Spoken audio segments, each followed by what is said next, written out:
ce dernier dimanche donc, du mois de novembre, notre message se résume comme suit, le titre, le partenariat spirituel de prière, le PSP. Il y a beaucoup de gens qui ont pris le train en marche parce qu'il y a des années, cela a été beaucoup enseigné ici pour faire la base de la vie de prière de l'église locale et de nos vies personnelles.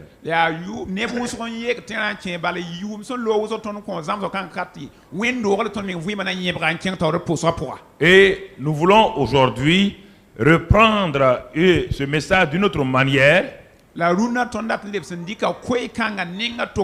pour aider les uns les autres à revoir leur vie de prière. Je l'ai dit que une vie chrétienne sans prière est une vie qui ne produit pas de fruits durables. Pourquoi Satan est-il si acharné contre la prière? Pourquoi il te permet de faire tout sauf la prière? Un homme un jour est tombé dans un grand fossé. Et c'était un chrétien. Plusieurs chrétiens sont venus pour l'encourager. Le monsieur est dans un fossé profond. Le premier chrétien vient et lui dit simplement: tu es tombé dans le fossé là parce que tu as péché. Tu vois, mon frère, comme tu as péché là, c'est pourquoi un chrétien ne tombe pas dans un trou. Voilà, et lui il est parti. Un autre chrétien est venu, il a dit: et vraiment, tu es tombé dans le fossé là parce que tu ne sais pas faire des proclamations. Tu devais proclamer: je ne tomberai jamais, je ne tomberai jamais, je ne tomberai jamais, je ne tomberai jamais. Et comme tu n'as pas fait cela, c'est pourquoi tu es tombé dans le fossé. Plusieurs chrétiens sont venus. Chacun est venu. Le gars est dans le fossé. Au lieu de le tirer, chacun donne sa doctrine. Chacun donne sa manière. Ouais, tous ces gens étaient des théoriciens. Tous. Et voici qu'un petit bonhomme vient, qui n'a pas de grande apparence. Il vient. Il a vu le frère dans le fossé. Il a dit: premièrement, nous allons prier. Il a commencé à tenir la main de la personne. Il a prié. Il a prié. Il a dit: maintenant, comme nous sommes mis d'accord, maintenant, au nom de Christ Jésus, sors du trou. Et comme ils ont prié, se sont mis d'accord, il a tiré l'homme simplement parce que l'homme était comme blessé. Qu'est-ce que la prière de l'autre a fait? La prière d'abord, il ne l'a pas condamné. Il l'a encouragé. Il a prié avec lui. Il a tenu sa main. Et au nom de Christ Jésus, il l'a fait lever et il l'a transporté. Alors mon frère, ma soeur, voici une église remplie de 9 personnes inutiles. Et c'est la 10e personne seulement qui a été utile à son prochain. Et c'est pourquoi Satan sait que la prière est très très importante. La prière résout les problèmes que vous ne connaissez pas.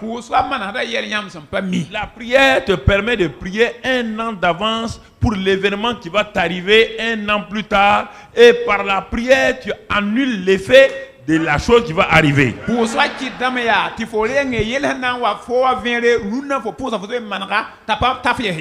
La prière, mon frère, ma soeur, on ne prie pas quand on est dans des problèmes.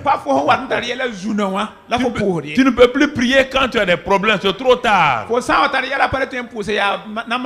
que tu n'as plus de foi ni de courage quand tu es découragé. C'est pourquoi ta vie de prière quotidienne maintient ta vie spirituelle, ton niveau de vie spirituelle. Et beaucoup de gens aussi plafonnent parce que Dieu a prévu de grandes choses pour eux, mais dans leur vie, il n'y a pas de prière. La plupart des chrétiens deviennent chrétiens et meurent sans avoir accompli leur destinée parce qu'ils n'ont pas de vie de prière qui leur permet de faire des percées surnaturelles. Je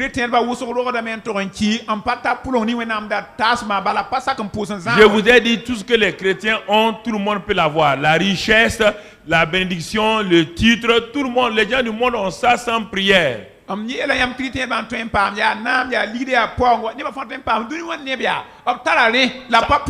Si c'est ça la bénédiction, donc Dieu bénit le païen va venir faire quoi chez toi s'il est béni plus que toi?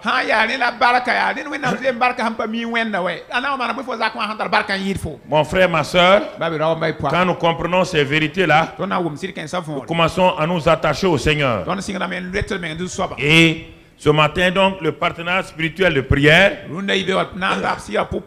Et je vais vous la montrer pour ceux qui n'étaient pas là il y a des années. D'abord, ça commence dans l'église locale. Si on prend l'église locale en prière, qu'est-ce que ça veut dire? Pourquoi on a dit l'église locale en prière? Beaucoup de gens sont venus, ils entendent un certain nombre de vocabulaire que nous utilisons, mais ils ne savent pas d'où ça vient. L'église locale en prière, on a pris des exemples dans la Bible et on a vu que l'église locale était en prière effectivement et voilà les résultats que ça a donné.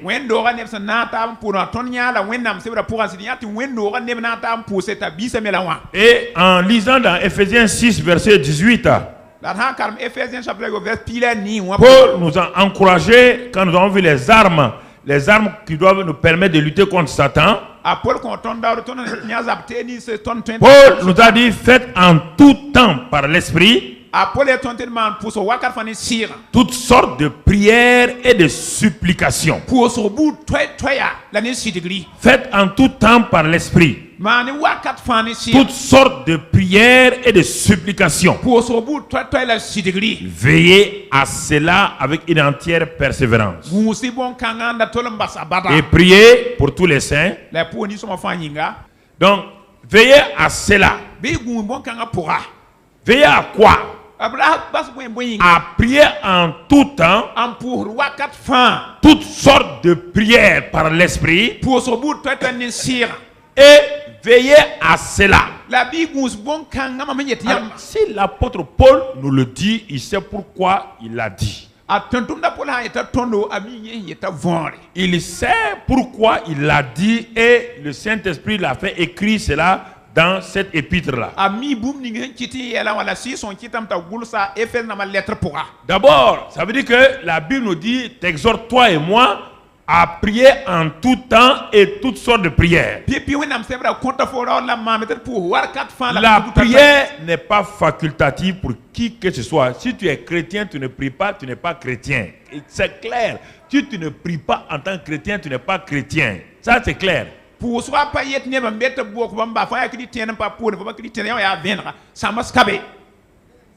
La prière, c'est d'abord communiquer avec Dieu. C'est honorer Dieu. C'est exalter Dieu. C'est dire à Dieu que je dépends de lui entièrement.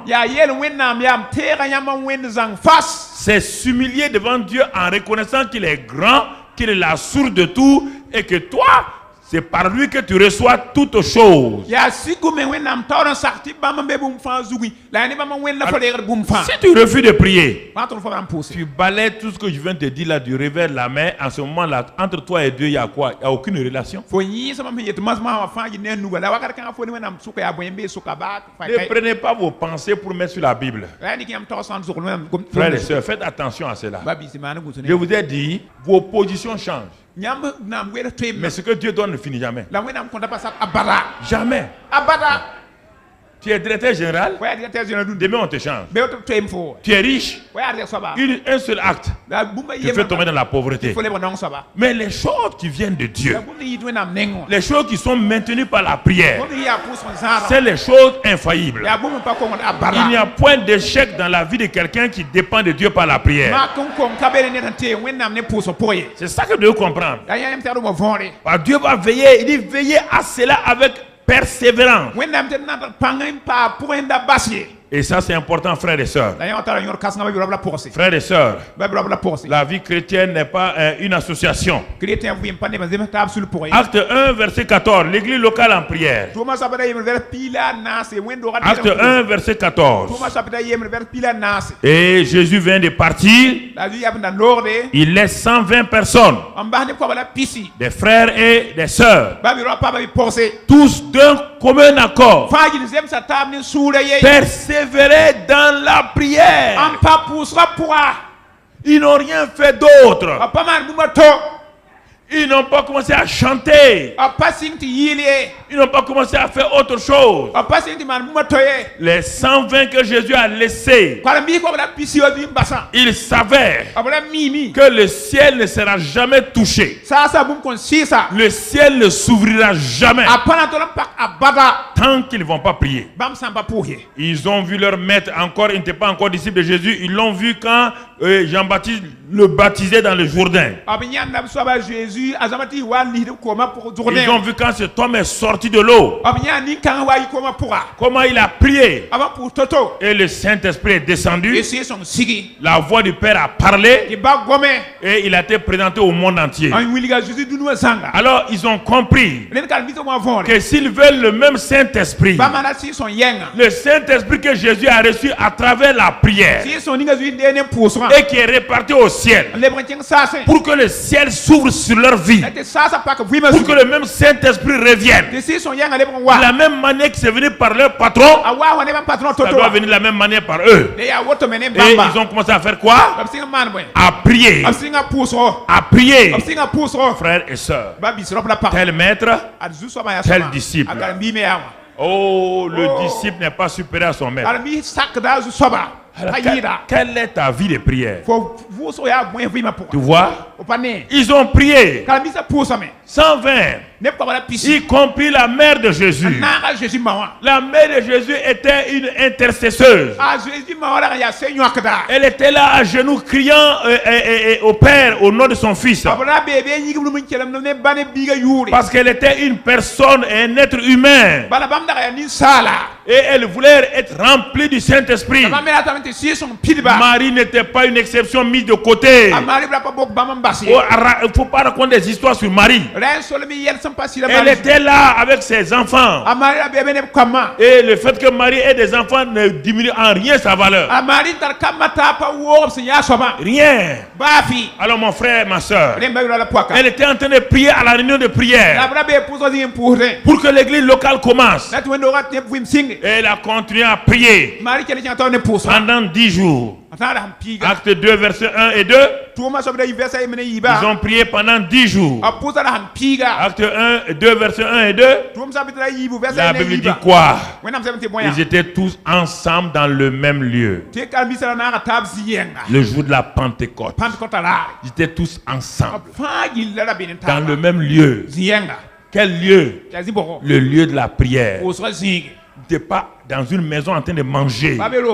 Il n'était pas dans une maison en train de festoyer. Dans une maison, le même lieu de prière où ils étaient depuis 10 jours. Et verset 2. Et tout à coup, il vint du ciel un bruit comme celui d'un vent impétueux. Et il remplit toute la maison où ils étaient assis. Le Saint-Esprit est descendu de la même manière qu'il est descendu sur Jésus. Descendu de la même manière. La prière, le ciel s'ouvre, le Saint-Esprit descend, les remplit. Comme Jésus. Frères et sœurs, si tu ne pries pas, le ciel reste fermé sur ta tête. La prière de quelqu'un ne peut pas ouvrir le ciel sur ta tête. Il y a des prières, ça c'est le niveau personnel. C'est celui qui prie là, sur lequel le ciel s'ouvre là. C'est cette personne qui va aller maintenant voir quelqu'un d'autre pour prier ensemble. Si tu ne pries jamais dans ta vie personnelle, tu ne peux pas avoir un partenaire de prière parce que le partenaire de prière ne se sentira pas à l'aise. Parce qu'il ne se sentira pas à l'aise. C'est pourquoi les groupes de prière qui ont été montrés là ont des problèmes. Personne ne veut prier. Tout le monde veut aller trouver un homme ou une femme qui dit qu'elle prie. Les gens ne prient pas. Ils veulent te dire à toi de prier. Et c'est ça qui crée des problèmes. Alors mon frère, ma soeur, quelle est ta vie de prière? Quelle est ta vie de prière? Et c'est important que tu comprennes cela. Alors quand on continue, l'église locale en prière, ils ont prié, le Saint-Esprit est descendu. L'église locale a commencé. Et ça a permis à Pierre de prêcher et que 3000 convertis. Plus tard, l'église locale a commencé à avoir des problèmes. Ils ont commencé à persécuter l'église locale. Acte 4, verset 23. Quand ils ont commencé à persécuter l'église locale, qu'est-ce qu'ils ont fait? Quand Pierre et Jean ont été relâchés, ils allèrent vers les leurs, ils allèrent vers les chrétiens, ils allèrent vers les membres de l'église locale et ils racontaient tout ce que les principaux sacrificateurs et les anciens leur avaient dit. Lorsque les chrétiens eurent entendu, ils élevèrent à Dieu la voix tous ensemble et pleurèrent et critiquèrent. Regardez l'église locale. Ils ont compris que le secret de tout ça là, ce n'est pas critiquer, ce n'est pas s'asseoir diffamer, ce n'est pas pleurer. Tous ensemble, ils élevèrent la voix et ils parlent à qui? Au Seigneur. Seigneur, toi qui as fait le ciel, la terre et la mer et tous ceux qui s'y trouvent. Donc vous voyez, ils ont élevé leur voix, ils ont prié. L'église locale est engagée dans un combat. Dans un combat. Dans un combat. Parce que l'ennemi veut détruire l'église. Et quand ils ont prié, ils ont crié à Dieu. On va sauter, aller un peu plus loin au verset 31, 30 et 31. Voici quand ils eurent prié, le lieu où ils étaient assemblés trembla. Ils furent tous remplis du Saint-Esprit et ils annonçaient la parole de Dieu avec assurance. Vous voyez encore l'église locale en prière. L'église locale en prière a commencé par la prière. Et maintenant, il continue par la prière. L'église moderne aime critiquer. L'église locale n'aime pas fléchir les genoux rapidement. Ils veulent critiquer. Comme je l'ai dit tout à l'heure là, le gars est dans un trou, il faut prier et aller l'enlever du trou.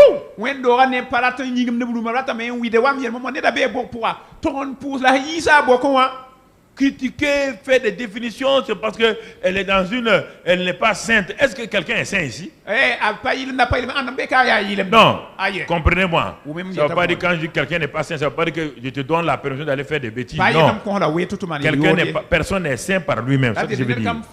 Je corrige ça pour que tu ne me dises pas. Le pasteur a dit que personne n'est saint, donc bon. On va vivre comme on veut. Non. Okay. Voilà, ok. Très bien. Alors, tu vois, l'église locale pour progresser, ils ont compris que c'est la prière. Alors, quand ils ont vu ça, et qu'ils ont vu que leur prière a une efficacité, ils ont vu Pierre. Brusquement, son ministère a grandi. L'homme qui avait trahi Jésus à quelques mois là, maintenant le voilà, même son nombre guérit les gens. Ce n'est pas à cause de l'onction de Pierre, c'est à cause de l'église locale.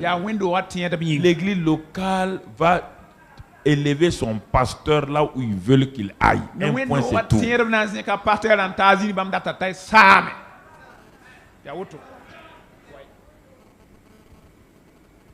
L'église locale moule ses pasteurs, ses responsables par sa prière.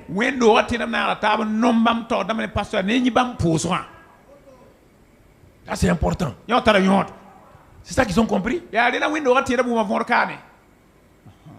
Et ils ont été surpris par la mort de Jacques, le frère de Jacques, Jean.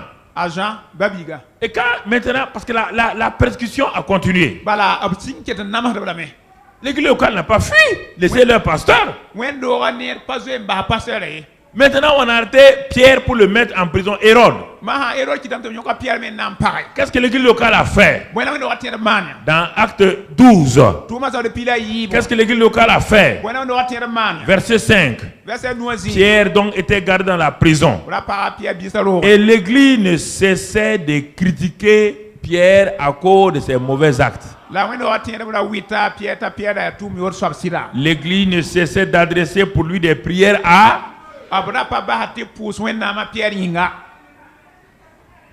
Mais pourquoi l'église locale priait?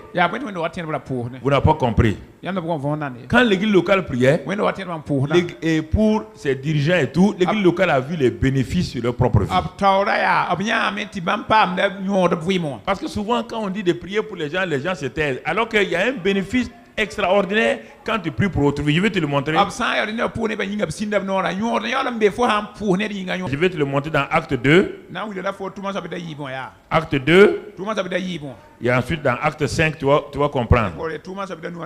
Quand ils ont commencé à prier, il est dit verset Acte 2, 42, je te le lis, ils persévéraient, les nouveaux disciples, les 3120, ils persévéraient dans l'enseignement des apôtres, dans la communion fraternelle, dans la fraction du pain, dans les prières. Qu'est-ce qui s'est passé? Ces nouveaux convertis ont vu quoi? La crainte s'emparait de chacun. Et il se faisait beaucoup de prodiges et de miracles par les apôtres. Parce que les apôtres priaient et les enseignaient. L'église locale priait, l'enseignement des apôtres, la prière des chrétiens faisait quoi?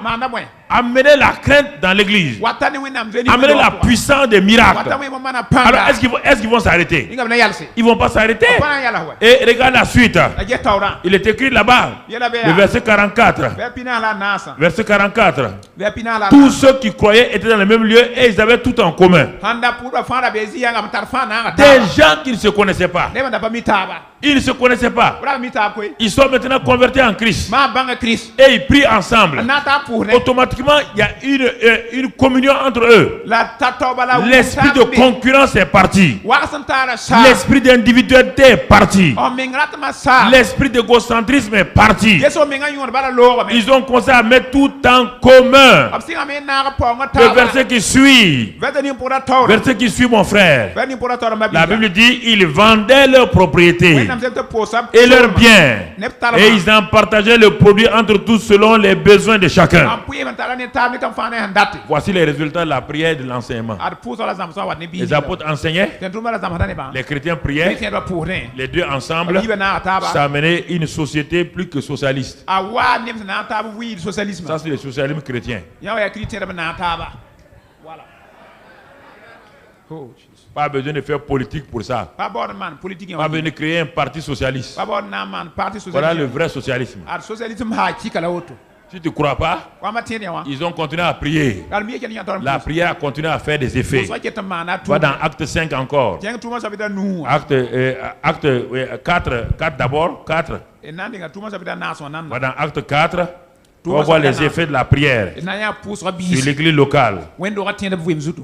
Verset 32, 4, 32. La multitude de ceux qui avaient cru n'était qu'un cœur et qu'une âme.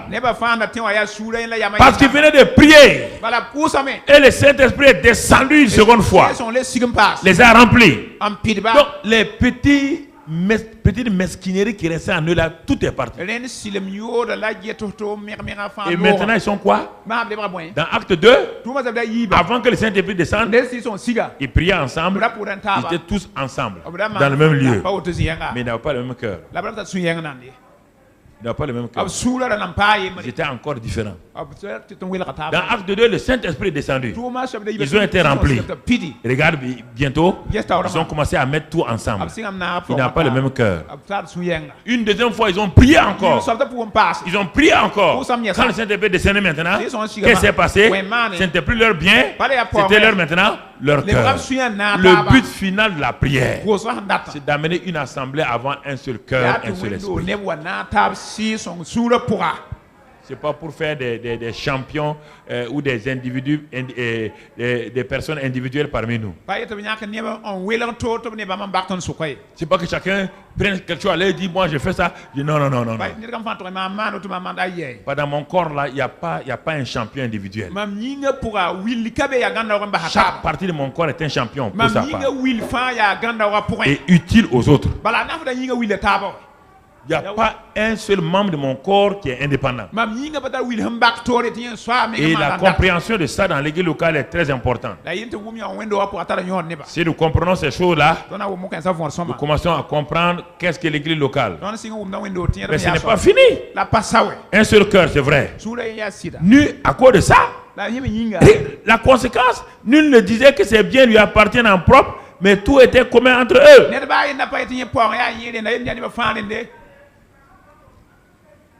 C'est le cœur.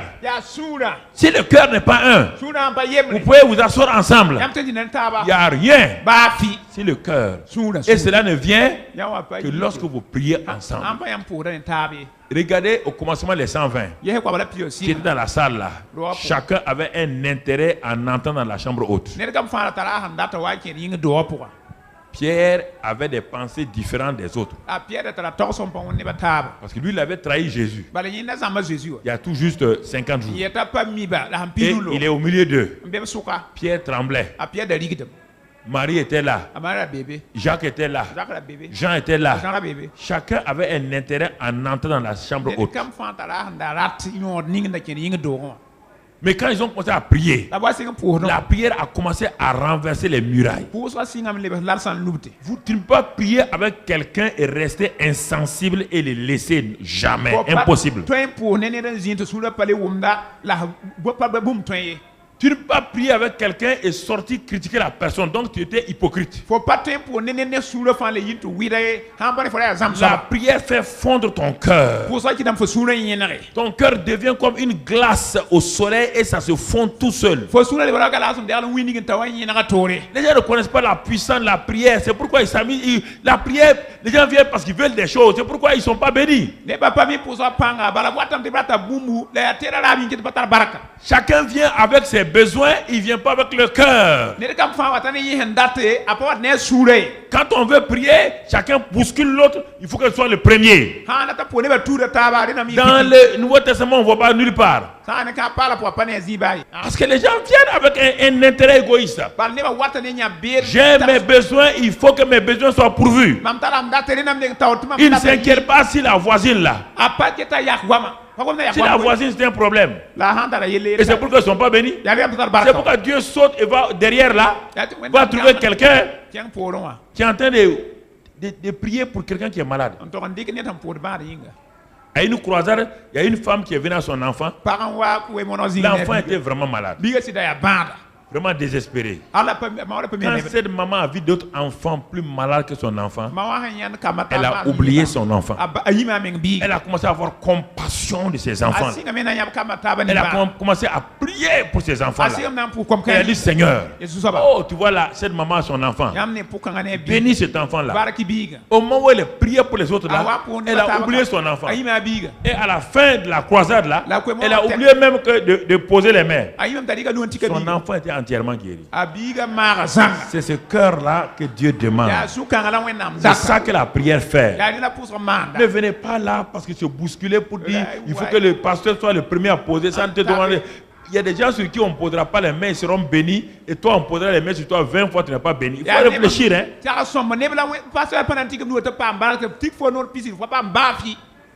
La prière rassemble les cœurs. Quand tu viens dans l'église locale, quand tu pries pour telle chose, prie pour ça. Laisse tomber tes besoins. La Bible dit que Dieu sait ce dont tu as Il sait. Occupe-toi des autres.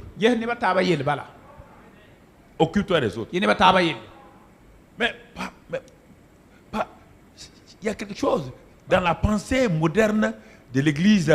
C'est-à-dire qu'il y a des intérêts personnels. Il faut savoir prendre soin des autres. Et tu vas voir que Dieu va prendre soin de toi. C'est ça le secret de la vie chrétienne. C'est ça le secret de la vie chrétienne. C'est parce que tes pieds prennent soin de toi, te transportent, qu'à un moment donné, toi-même tu vas prendre soin de tes pieds. C'est important que nous comprenions ces vérités. Donc nous voyons l'église locale ici.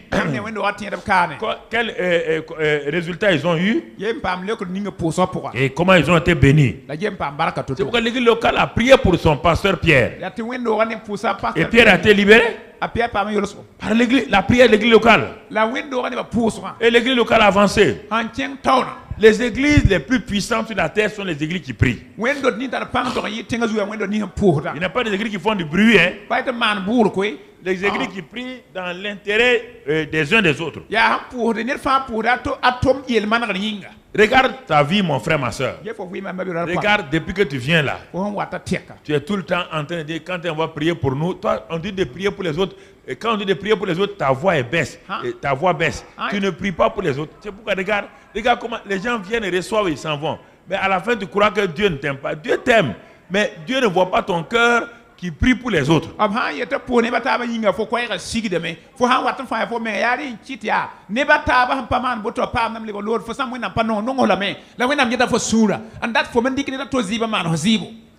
Alors, maintenant que nous avons vu l'église locale, ce que ça a donné, et c'est ce que, par la grâce de Dieu, nous avons fait pendant ces années-là, nous allons voir maintenant le partenaire spirituel de prière au niveau individuel et au niveau de deux.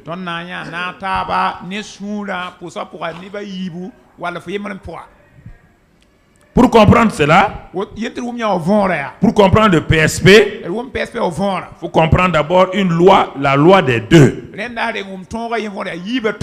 La loi des deux. Pour cela, on va lire dans Ecclésiaste 4, verset 9. Ecclésiaste 4, verset 9. Deux valent mieux qu'un. Écoute ça très bien. Maintenant, si tu manques la vie de l'église locale et Dieu te donne une deuxième opportunité pour que tu puisses aller de l'avant. Il t'enseigne par la loi des deux. Il dit deux valent mieux qu'un. Deux valent mieux qu'un.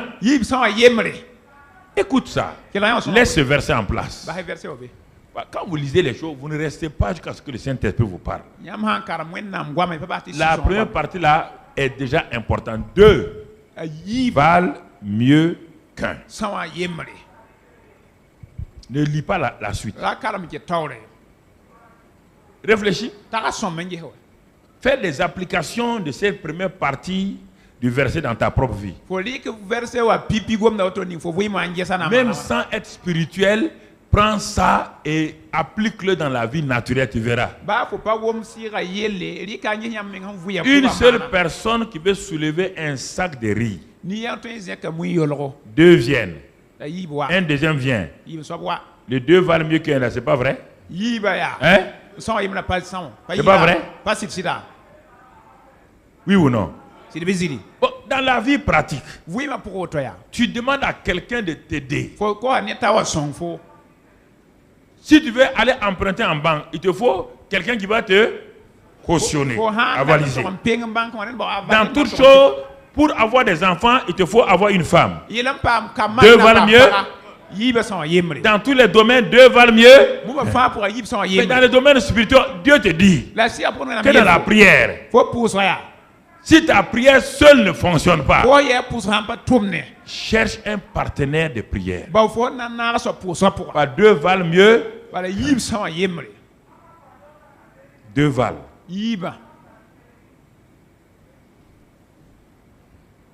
Mathématiquement, 2 est supérieur à 1. 2 est composé de 1 plus 1 égale 2. Dans tous les domaines, 2 valent mieux qu'un. Dans le domaine du mariage, 2 valent mieux qu'un. Dans le domaine de tout, 2 valent mieux qu'un. Et la Bible te dit, dans ta vie spirituelle, tu n'appliques pas cette loi spirituelle. 2 valent mieux qu'un. Il dit, mais ce que tu ne peux pas faire là, ce que ta prière ne peut pas produire là, la deuxième personne avec qui tu vas t'associer là, cette prière va avoir des résultats plus grands que ça. Si vous comprenez ça là, vous n'avez pas besoin d'aller chercher des grands prieurs. Vous avez besoin de chercher un partenaire. 2 valent mieux qu'un. Et la suite du verset dit quoi? Regarde, il dit quoi? Parce qu'il retire un bon salaire de leur travail. Mais dans le langage spirituel, dans le langage de la prière, il retire un bon exaucement de leur prière. Il retire quoi? Vous voyez bien? Quand un homme est seul en train de travailler, son salaire n'arrive pas à couvrir tout. Sa femme lui dit, chérie, je vais prendre un travail à temps partiel. Ça va permettre de couvrir. Dès que la femme prend ce travail-là, l'homme se repose. Il rentre dans le repos. Il n'est plus tiraillé. Parce que les 2 salaires ensemble couvrent les dépenses et dégagent une épargne. On te dit que spirituellement, toi d'abord tu ne pries pas seul. Premier défaut. Quand tu viens à l'église locale, tu ne pries pas pour les autres. Deuxième défaut. On te donne une troisième solution maintenant. 2 valent mieux qu'un. 2 valent mieux qu'un. Là aussi, tu es tellement orgueilleux que tu ne veux pas t'associer avec quelqu'un.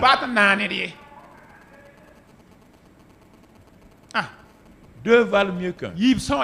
Ils retirent un bon salaire de leur travail. Un bon salaire de leur travail. Un bon salaire de leur travail. Mon frère, ma soeur, il y a des choses qu'il faut comprendre. Il faut bien saisir. Regarde la loi des 2, la suite. Car s'il tombe, leur relève son compagnon. Mais malheur à celui qui est seul et qui tombe, sans avoir un second pour le relever. La loi des 2 est une loi puissante. La suite. Qu'est-ce qu'on dit au verset 11? De même, si 2 couchent ensemble, ils auront chaud. Mais celui qui est seul, comment aura-t-il chaud? Nous sommes dans la période de froid. Demande à tous ces célibataires chroniques là, est-ce qu'ils peuvent avoir chaud?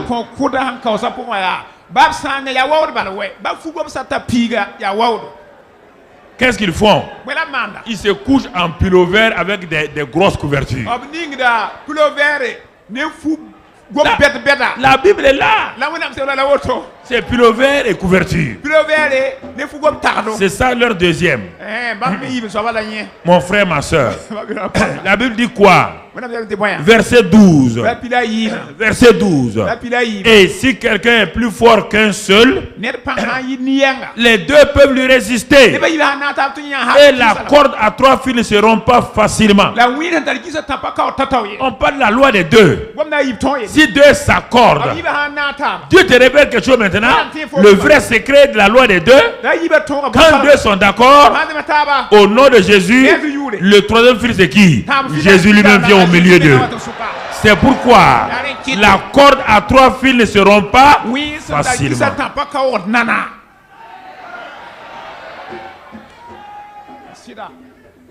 La prière fervente et efficace.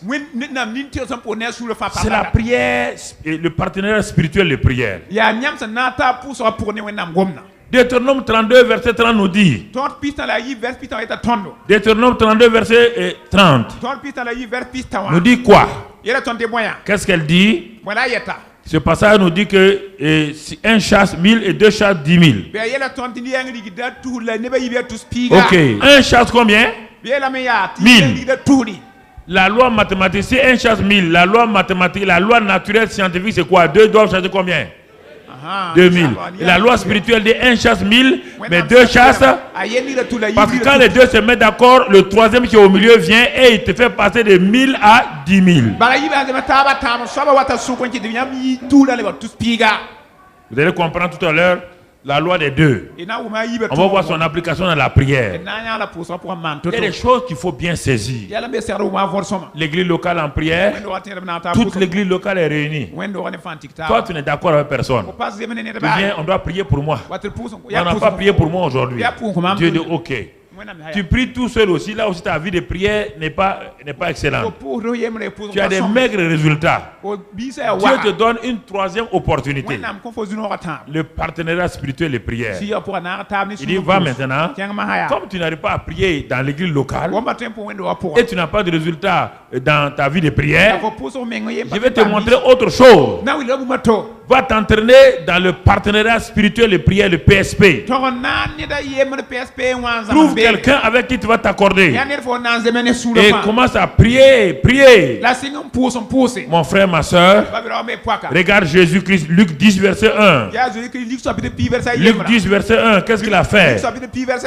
Dans Luc 10 verset 1, ce que Jésus a fait, après cela, le Seigneur désigna encore 70 autres disciples et il les envoya deux à deux. Il appliquait la loi des deux. Il les envoyait toujours deux à deux. Toujours deux à deux. Frères et sœurs, deux à deux. Il les a envoyés dans tous les villages. Frères et sœurs, c'est important. Et même quand Jésus devait prier à Gethsémane, il a compris que le partenariat spirituel et prière est important. Il a amené deux de ses meilleurs disciples. C'est vrai qu'ils n'ont pas été utiles, mais quand même, il a appliqué la loi du partenariat spirituel et prière. Donc quand tu regardes dans Acte 16, on ne va pas le lire, 27, 25 et 26, c'est Paul et Silas. Dans la prison, qu'est-ce qu'ils ont fait? Paul a dit à Silas, s'ils ne nous accordons pas, il ne faut pas que tu regardes à tes douleurs. Moi j'ai de l'expérience, toi tu es un jeune. Tu ne connais pas les épreuves, tu ne sais pas quelles sont les persécutions. Je connais une loi qu'on appelle la loi des deux. Accordons-nous. Parce que si tous les deux on se met à murmurer ici, il n'y aura rien de bon pour nous. Si on se met à se plaindre, il n'y aura rien de bon pour nous. Et il y a des situations comme ça qui sont dans une famille. Et des problèmes dans une famille. Il faut que les deux se mettent d'accord. Paul a dit à Silas, si tu veux qu'on sorte d'ici et qu'on ne soit pas cadavre, commençons à prier et à louer Dieu ensemble. Mettons-nous d'accord. Prions et passons à la vitesse supérieure de la louange. Et on va le voir dans l'adoration de la louange le mois prochain. Qu'est-ce que c'est? Il n'avait aucun instrument. Il n'y avait aucun instrument dans la prison. Aucun instrument. Donc la louange, l'adoration n'ont rien à voir avec d'abord les instruments. Il y a la louange chantée, il y a l'adoration chantée. Ça c'est autre chose. Ça c'est au niveau de l'église locale. Mais comment quand tu vas adorer Dieu, tu vas le louer, tu ne vas pas passer ton temps à chanter. Tu vas comprendre ça dès mardi prochain. Alors mon frère, ma soeur, quand ils ont commencé à pratiquer la loi des deux dans la prière, dans la louange, qu'est-ce qu'il est écrit? Il est dit, et regardez le verset, tout à coup il se fit un grand tremblement de terre, en sorte que les fondements de la prison furent ébranlés. Quand vous pratiquez la loi des deux dans la prière et dans la louange, toute prison qui vous enveloppe, ses fondements sont ébranlés au nom de Jésus. Et les portes de votre prison s'ouvrent au nom de Jésus. Et les liens des prisonniers sont détruits au nom de Jésus. Donc, frères et sœurs, apprenons des choses de façon pratique. Et comment se fait-il que des pasteurs vont prêcher dans leur église quand les gens sortent, on ne sait pas de quoi ils ont parlé? Moi, je ne comprends pas ça. Je ne peux pas admettre, ce n'est pas une critique. Comment quelqu'un va mettre son enfant dans une école où régulièrement au CEP, il y a tout juste 3 sur 20. 3 sur 20, tu sors ton enfant de là-bas parce que toute sa destinée est gâchée. Dans une église, on ne t'enseigne pas la pratique et tu restes pour faire quoi? Ta vie éternelle est mise en danger. Ce n'est pas une affaire de dénomination. Et ça,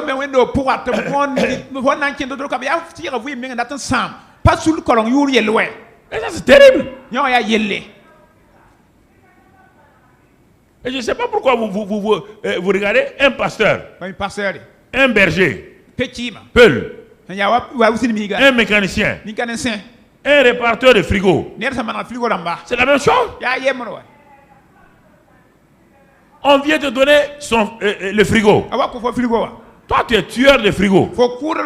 C'est pourquoi j'ai dit, quand tu veux réparer ton frigidaire, tu veux réparer ta voiture, ne pars pas là où il y a beaucoup de frigidaires posés. Là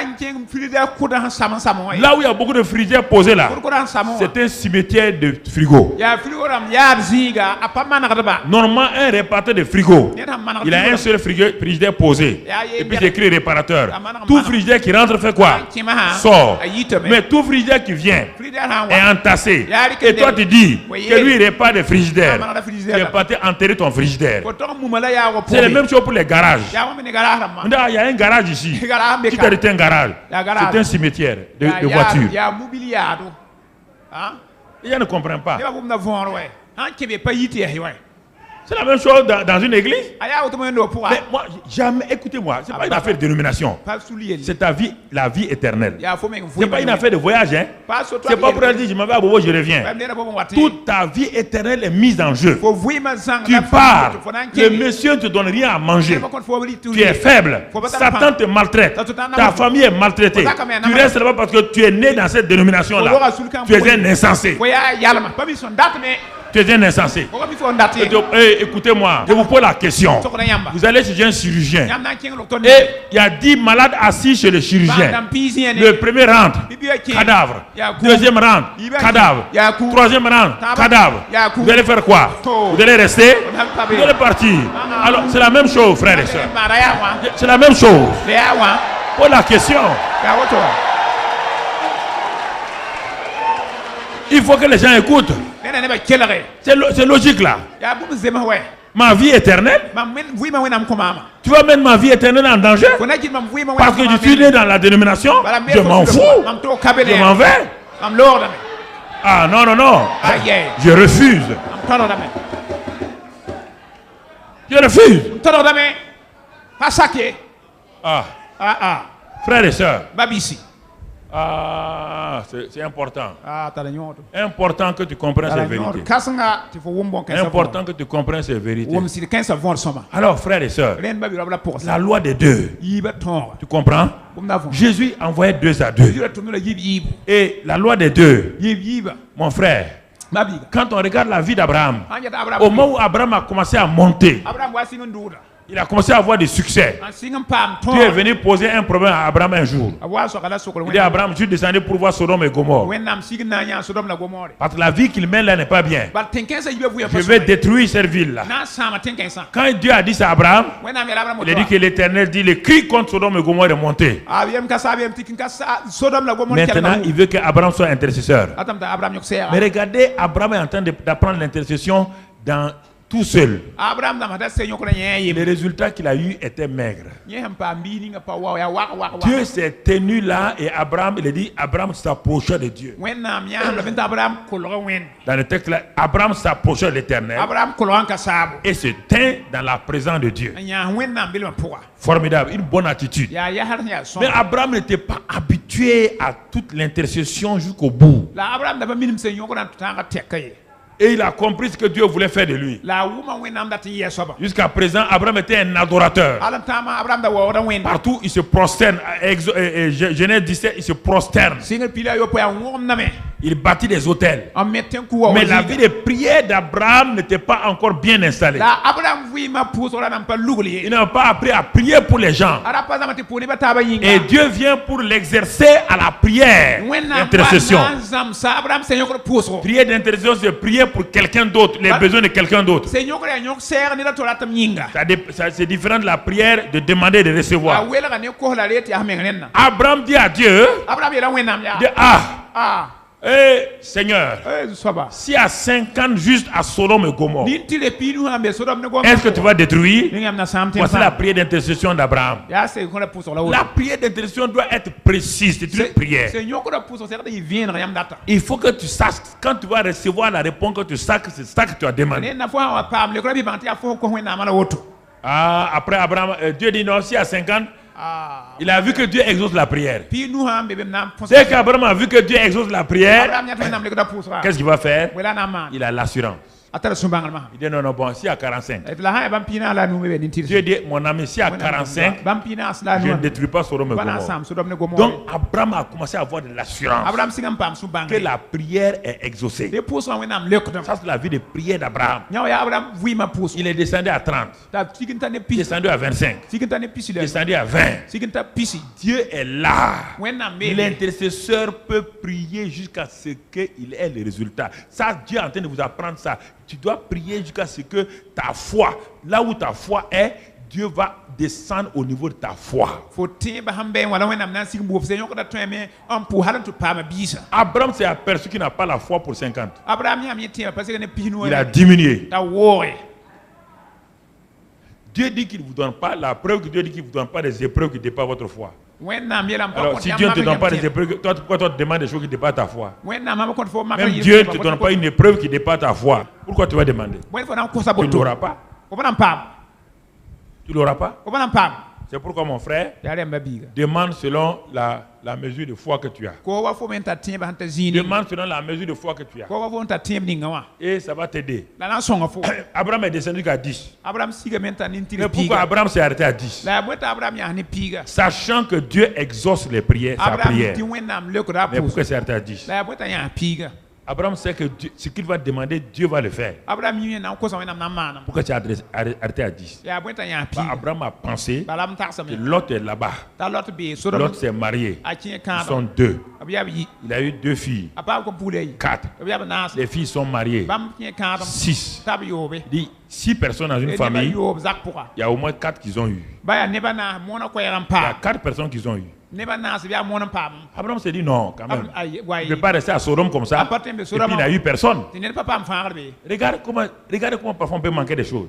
Toi tu es converti, il n'y a personne que tu ajoutes au royaume des cieux. C'est terrible, hein? Tu es converti. Il n'y a que toi et ta femme qui partent à l'église. Et tes enfants. Mais personne du quartier ne te suit. Personne de ton service ne te suit. C'est ça qui est dommage. Personne. Dieu t'a placé pour être témoin. On dit Lot le juste. Il tourmentait son âme à Sodome. Il a tourmenté son âme parce qu'il n'a pas parlé aux sodomites. Il regardait leurs actes mauvais. Il regardait leur pédophilie. Il regardait leur homosexualité. Mais il n'a jamais ouvert la bouche pour leur témoigner de la grandeur de Dieu. Alors qu'Abraham a été suscité pour montrer au monde la grandeur de Dieu. Abraham a été suscité pour révéler au monde le Dieu Tout-Puissant. Tu as été suscité pour montrer au monde le Dieu Tout-Puissant. Mais si tu restes fermé, tu ne parles pas de Dieu à quelqu'un, alors les gens vont périr. Mais Dieu dit, tu es sûr qu'il y a 10 personnes? Il dit non, je suis sûr qu'il y a 10 personnes. Tu es sûr? Ça veut dire que Dieu voulait dire à Abraham, si tu descendais même à 2 personnes, je vais épargner Sodome et Gomorrhe. Votre prière doit aller descendre jusqu'au niveau des plus faibles de votre famille, des féticheurs de votre famille. Ne priez pas pour les justes seulement de votre famille. Dieu est prêt à vous exaucer. Si votre prière là descend pour arriver jusqu'au plus méchant de votre famille. Mais si vous dites, ah non, moi mon oncle est féticheur, ça va être un problème. Est-ce que vous entendez? Donc vous devez prier de telle manière. Mettez les noms de vos gens devant vous. Criez leur nom. Jusqu'à ce que Dieu vous exauce. Dieu n'est pas méchant. Regardez, il y a des gens qui sont méchants. Mais Dieu a trouvé quelqu'un pour intercéder. Mais toi, tu es là, tu juges les gens. Ah, ma tante est sorcière. Mon oncle est ceci ou cela. Non, Dieu te dit. Et je t'ai révélé ça pour que tu pries. Dieu a détruit Sodome et Gomorrhe. Il a sauvé seulement la famille de Lot. Mais toute la ville a été détruite. Frères et sœurs, la prière est importante. Quand nous comprenons ces choses-là, nous allons découvrir la réalité de la prière. La réalité de la prière. Et mon frère, donc, la prière tout seul, quand on est seul, et s'il avait associé sa femme, Sarah, comme une femme, elle a dit non, continue. Descends le nombre là encore. Abraham, descends le nombre là. Moi, je connais ton neveu Lot là. Il est paresseux, hein? Diminue. Parce qu'il a prié seul. Souvent, les hommes pensent qu'ils peuvent être tout seuls. C'est ça le problème. Mon frère, ma soeur, il est important que tu saisisses. Tu saisisses ces passages-là. Alors, Matthieu 18 maintenant. On arrive au clou même du message. Matthieu 18, 19. Je vous le dis en vérité, tout ce que vous lirez sur la terre sera lié dans le ciel. Et tout ce que vous délirez sur la terre sera délié dans le ciel. Dieu nous positionne ici. Dieu nous donne une chose, il nous dit quelque chose. Avant de parler de la prière, il nous dit tout ce que vous allez lier sur la terre sera lié au ciel. Tout ce que vous interdirez sur la terre, le ciel va l'interdire avec vous. Accordez-vous avec le ciel. Tout ce que vous allez délier sur la terre, le ciel sera d'accord avec vous. Dieu nous ouvre son cœur pour dire que le ciel et la terre sont ensemble. C'est pourquoi il dit que ta volonté soit faite sur la terre comme au ciel. Mais pour la prière, ce n'est pas ça. Pour la prière, ce n'est pas que la volonté soit faite sur la terre comme au ciel. Pour la prière, ce qui est fait sur la terre sera fait où? Au ciel. Ah, ça c'est différent. Quand il s'agit de la prière, c'est la terre qui gouverne le ciel. Ah, frère, c'est ça. Le papa ne bougera pas tant que son enfant ne criera pas. Tant que son enfant ne parlera pas. Arrêtez de dire que Dieu est souverain et vous allez mourir, laisser la souveraineté de Dieu. Dieu veut que tu cries. Il dit, oh, toi qui écoutes la prière, tous les hommes viendront à toi. Alors mon frère, ma soeur, change ta vie de prière. Change ta vie de prière. Alors, verset 19 maintenant. Je vous dis encore que si deux d'entre vous sur la terre s'accordent sur la terre pour demander une chose quelconque, elle leur sera accordée par mon Père qui est dans les cieux. La première fois que j'ai lu ça, je me suis assis. Ah, ça que j'ai fait. Je vous dis comment je fais. Je ne fais pas la lecture de la Bible. Je ne lis pas la Bible. On ne lit pas la Bible. On médite la Bible. Une déclaration comme ça, vous l'entendez et vous continuez. Vous continuez pour aller où? Mais cette déclaration défie votre pensée. Et puis, c'est pourquoi il a ajouté, je vous le dis, hein? Il sait qu'il y a le doute dans les cœurs, tapis quelque part. Il sait qu'il y a le doute dans les cœurs des gens. C'est pourquoi il dit, lui-même il est la vérité. Mais il dit, je vous dis la vérité. Non seulement je suis la vérité, ce que je dis aussi est vrai. En plus de tout ça, on ne croit pas. On ne croit pas. Vous voulez qu'il fasse quoi? Vous voulez qu'il fasse quoi? Vos pleurs ne vont rien arrêter. Je vous le dis en vérité. Si deux d'entre vous s'accordent sur la terre et demandent une chose quelconque, elle leur sera accordée par mon Père qui est dans les cieux. Je me suis arrêté, j'ai regardé. J'ai regardé attentivement. Mais ça là, est-ce que s'il voulait dire autre chose, est-ce qu'il a peur de moi? Si Dieu voulait dire autre chose, est-ce qu'il a peur de toi? S'il l'a fait écrire, c'est que c'est vrai. Mais maintenant, ta pensée refuse. Ton cœur refuse. Parce que tu prends l'expérience négative des gens et tu vas maintenant l'appliquer à ce verset-là. C'est un verset qui n'a rien à voir d'abord avec ton expérience. On te demande de l'expérimenter toi-même. Mais tu dis, des gens ont prié là-bas. Non, attendez. Je te pose la question. Quelle est ta relation avec ce passage biblique? Je ne te dis pas que tu l'as essayé 100 fois, ça n'a pas marché. Tu l'as mal essayé parce que tout homme soit trouvé et que Dieu seul soit trouvé quoi? Tout homme soit trouvé menteur et que Dieu seul soit trouvé. Ce passage-là, tu n'as qu'à faire n'importe quoi. Tu n'as qu'à dire n'importe quoi. Ce passage est vrai. Si toi tu dis que tu as prié, ça n'a pas marché, tu es menteur, menteuse. Un point, c'est tout. Tu es menteur, menteuse. Tu es menteur, mais quoi? Mais tu viens faire quoi ici? Tu viens faire quoi dans l'église là? Va danser le Goumbé. Va danser Goumbé. Toi tu viens dans l'église. Tu ne crois pas ce que Dieu dit. Tu perds ton temps. Tu perds ton temps. C'est pas un club. On n'adhère pas ici, c'est pas un club ésotérique. On n'adhère pas ici là. Vous comprenez? Non. Il faut qu'on soit courageux. C'est pas un club. Un club de gala où on s'habille, on vient en cravate, on vient. Non. Ici, mon frère, ma soeur, c'est une affaire de cœur. Ou tu crois, ou tu ne crois pas. Il n'y a pas autre chose.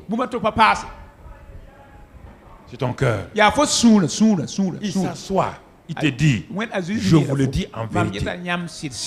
Moi, c'est une insulte à Dieu. Quand Dieu parle, vous ne croyez pas ça. Parce que vous avez telle expérience. Votre expérience, c'est quoi? Vous êtes des menteurs. Je suis menteur. Je suis menteur. Si deux s'accordent, il prend les termes, prend chaque terme. On n'a pas dit deux prix. Non. Si deux personnes s'accordent, cœur à cœur, pensée. Ce que je pense, ce que tu penses. Ce que je crois, ce que tu crois. Tu crois quoi? La parole. Je crois quoi? La parole. J'ai un besoin. Voilà mon besoin. Tu connais mon besoin. Tu es d'accord avec mon besoin. Je suis d'accord avec ton besoin. Et tous les deux, on est d'accord avec la parole. Le troisième fil là. Les deux fils. Le troisième fil, c'est la parole. Alors, maintenant, il dit, quand vous êtes d'accord sur ça, sur la parole, sur votre besoin, élevez ça à Dieu. Mais avant d'élever à Dieu, il faut être d'accord. Si tu n'es pas d'accord, vous pouvez dire à ton ami, demain on va voir. Je ne suis pas encore d'accord. Je ne suis pas encore totalement d'accord. Laisse demain, je vais aller réfléchir et revenir. Non. On va prier. Non, ça ne marche pas. Parce que tu vas traiter Dieu de menteur. 2. D'accord. D'accord. Maintenant que vous êtes d'accord, vous élevez l'objet de la prière à Dieu. Par quel moyen? Marc 11, 23. Par quel moyen vous allez faire fonctionner Matthieu 18, 19 là? Par quel moyen? Parce que Marc 11, 23. Maintenant vous êtes là. Je vous le dis en vérité. Si quelqu'un dit à cette montagne. Ôte toi de là et jette-toi dans la mer. S'il ne doute point en son cœur, mais croit que ce qu'il dit arrive, il le verra s'accomplir. J'ai Matthieu 18, 19 avec moi. Si deux personnes s'accordent sur la terre, voilà les deux versets principaux sur lesquels on s'est appuyé dès le commencement pour toute chose ici au centre.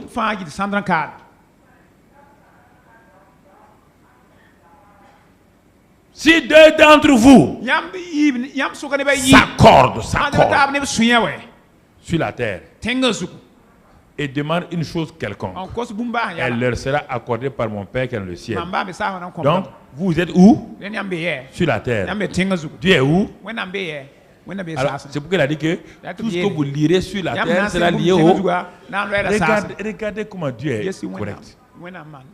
Tout ce que vous allez lier sur la terre sera lié au ciel. Donc la terre ordonne pour la prière, la terre affecte le ciel et le ciel répond.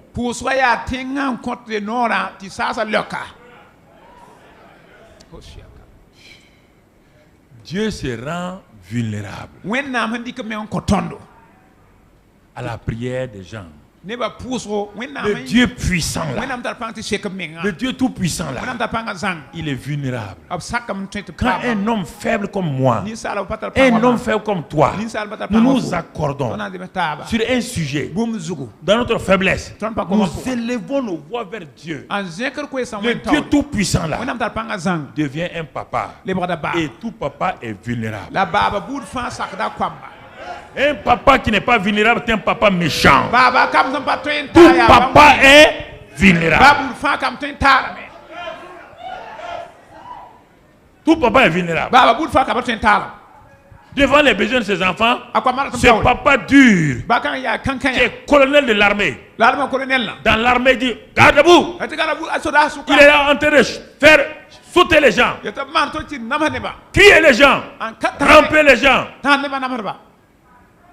Sa petite fille vient. Papa, mets-toi à genoux avec moi. On va jouer. Le colonel se met à genoux. La fille dit, allez, rampe. Mais quand il sort au dehors, il dit, garde-vous. Mais à la maison, la petite fille dit, garde-vous. Le papa est rendu vulnérable. C'est ça, papa, bon Dieu. Comprenez son cœur. C'est ça, papa, bon Dieu. Comprenez son cœur. Il se rend vulnérable. Vulnérable.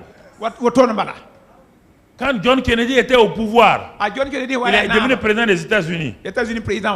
Son enfant John était tout petit. Il jouait sur la pelouse de la Maison Blanche. En ce temps, il n'y avait même pas de mur. Quand vous allez à Washington, il n'y a pas de mur. Dans la Maison Blanche, il y a le gazon comme cela. Il jouait. Et un citoyen américain qui venait de l'intérieur d'un État avait un problème. On lui a dit que si ce n'est pas le président, on ne peut pas résoudre. L'homme est passé devant il y a une route là, quand tu vois la Maison Blanche est au fond là-bas, il y a le gazon et puis il y a une route qui passe. Il est passé plusieurs fois. Et John là jouait sur la pelouse là. Je ne sais pas ce qui s'est passé. Il s'est approché de l'homme là. C'est vrai que les gardes étaient là. Il s'est approché de l'homme. Il dit, vous voulez voir mon père? L'enfant a dit à l'homme là, vous voulez voir mon père? Il n'a pas dit, vous voulez voir le président? Vous voulez voir qui? Mon père. Il dit, ah bon? Qui est votre père? Il dit, mon père c'est le président. Il dit, j'ai un problème, on m'a dit c'est lui. Il dit, attendez.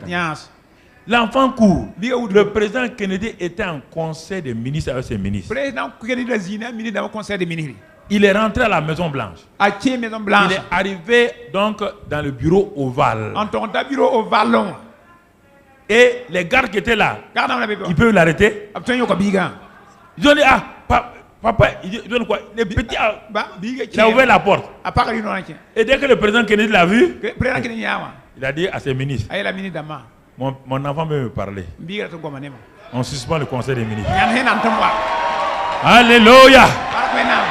L'homme le plus puissant du monde est rendu vulnérable par son fils. Il est arrivé, il a sauté s'asseoir sur les pieds de qui? De son papa. Il dit, papa, j'ai mon ami qui veut te voir. Le papa dit, non, non, on est en réunion. Il a commencé à crier. Bon, il a dit au ministre d'attendre. Il a dit au garde d'amener le monsieur. Le monsieur est rentré. Le monsieur a exposé son problème. Il a résolu ça. Il aurait pu passer par le président du Sénat, jamais. Par un ministre, jamais. Mais le fils a eu accès au Père.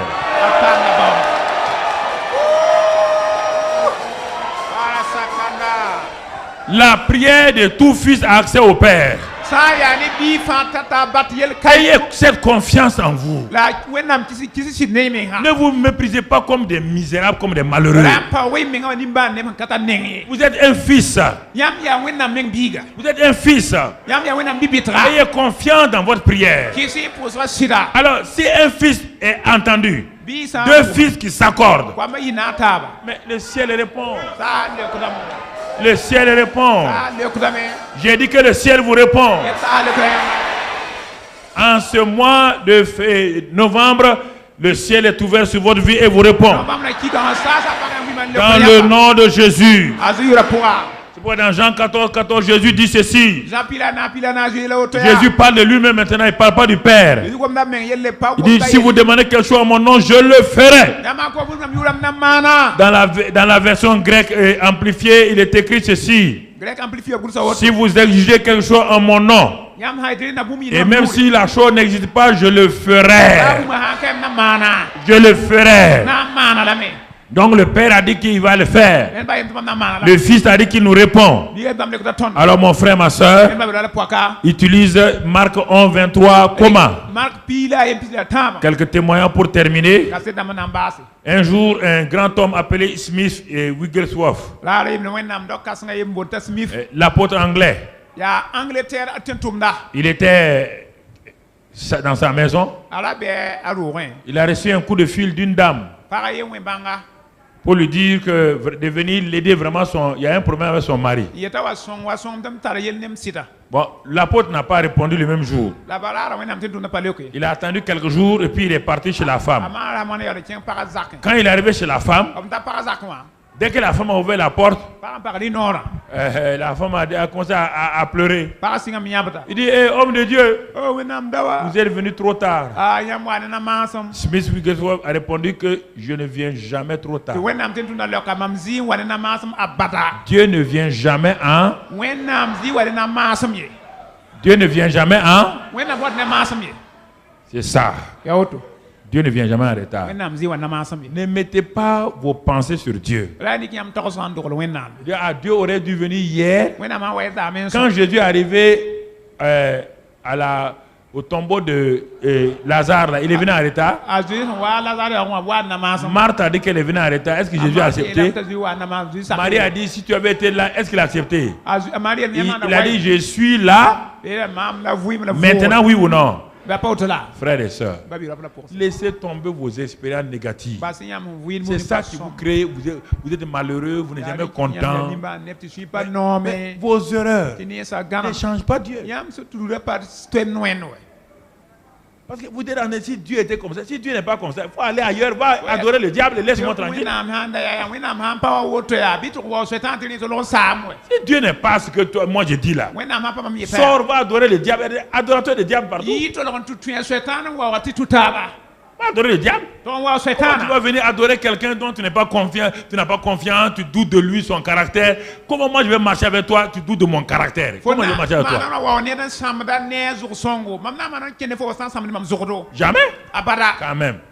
La Bible dit que deux peuvent-ils marcher ensemble sans être au préalable d'accord? Qu'est-ce qu'un ami? Un ami, c'est quelqu'un qui a confiance en toi. Il sait que tu as des faiblesses. Mais malgré ça, il a confiance en toi. Oui ou non? Mais si Dieu n'est pas digne de confiance, vous pouvez aller adorer Satan. Lui, il donne chaud. Le chaud aussi, il t'amène dans le chaud. Voilà. Non, il faut qu'on parle clairement. Vous savez, ce n'est pas une affaire de parti politique. Ce n'est pas une affaire d'association. C'est une affaire de vie éternelle. Il ne faut pas flatter les gens. Et ils vont aller en climatiseur et se réveiller dans la chaleur de l'enfer. Non, non, non. Ça, jamais. Il a dit, madame, vous m'avez appelé pourquoi? Ils sont allés au salon. Il dit, mon mari, il dit, écoutez-moi, je suis une femme évangélique pure et dure. Mais je suis allé dans une église charismatique pentecôtiste. Je ne savais même pas qu'il y avait le baptême du Saint-Esprit. Ils ont prié avec moi. J'ai été rempli du Saint-Esprit. Et j'ai parlé en langue. Et comme je parlais en langue, moi je croyais que tout le monde aimait ça. Je suis reparti dans mon église d'origine. Le dimanche suivant, je suis allé dans mon église. Dans cette église-là, on ne parle pas en langue. On ne parle pas du Saint-Esprit. La femme est partie. Quand le groupe musical a commencé à bien chanter, vraiment à chanter des chants sur Dieu, elle a levé sa main, commencé à parler en langue. Les anciens, les portiers sont venus, ils l'ont arrêté. On ne parle pas ça ici.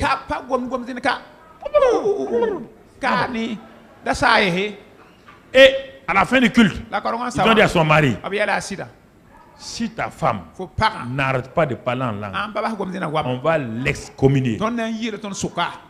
Le mari arrive à la maison fâché. L'orgueil masculin. Puisqu'il fait partie du comité. Il dit à sa femme, tu arrêtes cette bêtise-là. Tu choisis entre le parler en langue et moi. Entre le Saint-Esprit et moi.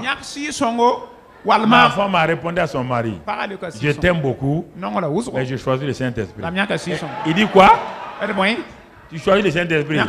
Tu as 10 jours. Je te donne 10 jours. Tu réfléchis à l'acte que tu vas poser là. Réfléchis, hein? Dans 10 jours, tu viens me répondre. C'est le 10e jour là. Le matin, quand il s'est levé, il a dit, asseyons-nous.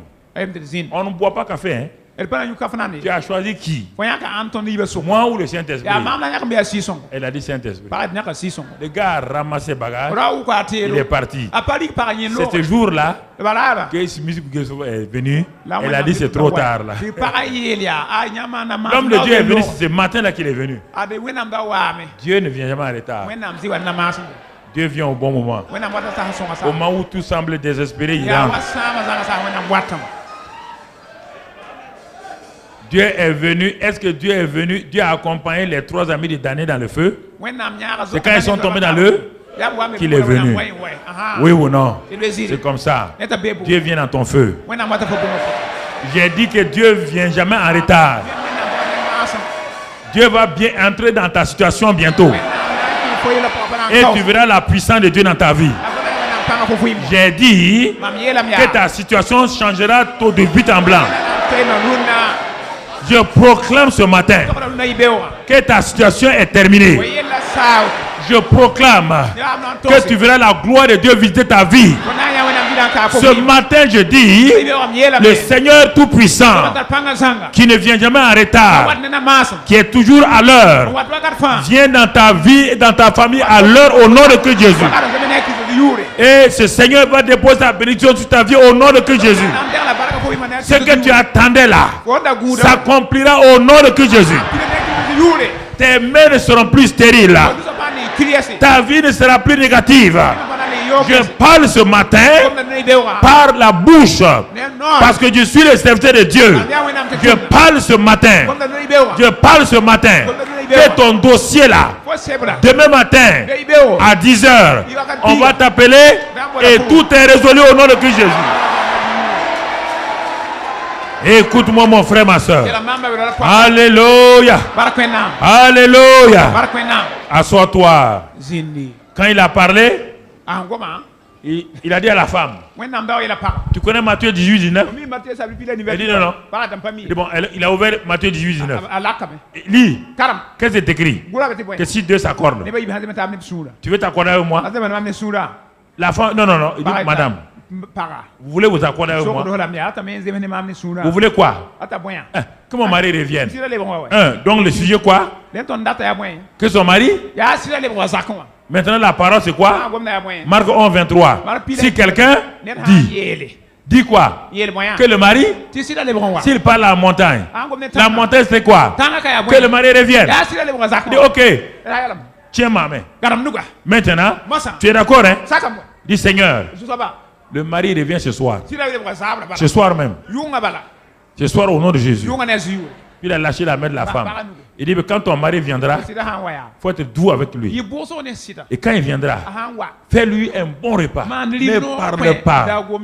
Parce que vous avez la spécialité, vous femmes, de gâter vos affaires. Ferme ta bouche. Ne lui dis pas, je savais que tu vas venir. Il ne faut pas dire ça. Ne parle pas. Il faut te lever, parler. Faut la fermer. Dis-lui, donne-lui à manger.